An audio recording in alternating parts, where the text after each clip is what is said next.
Okay.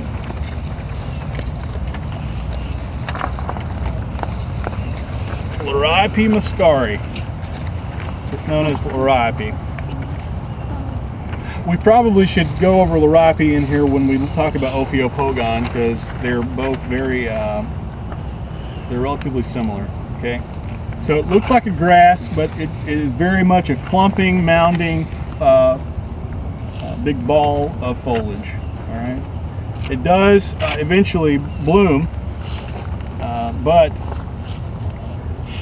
it's not all that spectacular, really. I mean, if you don't like the way that the foliage sort of makes a big mound out there, you wouldn't grow Liriope for the bloom.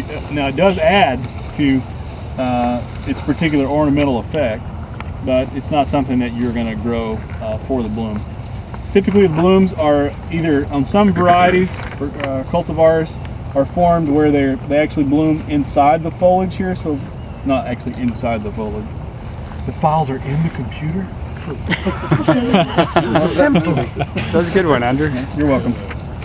So, look, we want to make well-rounded students here, right? We don't want people who are, you know, unable to go out and socialize.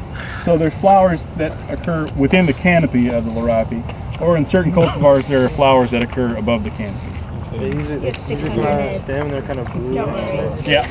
A lot of times like one of the most popular cultivars is called Big Blue Liriope, or it has blue flowers. Blue. All right. Huh? Big Blue? Okay. Look, I'm the one that gets to make all the jokes. It was not a joke, it's real. I had a truck named Big Blue. Okay, well, all right, we'll talk about that after. She's probably not kidding. And I know she's not. When they plant it, how far would you space it? Like every 3 feet? Well, it depends on what cultivar. Oh, okay. Okay, you've got a lot of different cultivars. You see, these are little flower spikes that occur, okay? Some of them will occur within the canopy, some of them above the canopy. The flowers on this one are held uprightly and more erectly than Ophiopogon. The flowers on Ophiopogon tend to sort of fall down and face downward. Okay. Now I want you to feel this particular foliage. It's very thick.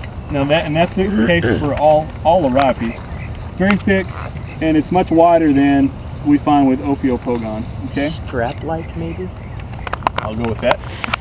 Strap-like, okay. You typically find them to be somewhere between a foot to 24 inches long, and typically that means that they'll be somewhere between a foot and 18 inches tall, because typically they'll sort of fall down a little bit. All right, they rarely ever held very uprightly. Okay. Now these are spread by underground rhizomes, but they're much slower and they're much more well-behaved, if you will, in that regard than Ophiopogon. Ophiopogon is going to spread much more aggressively. Can you trim these back?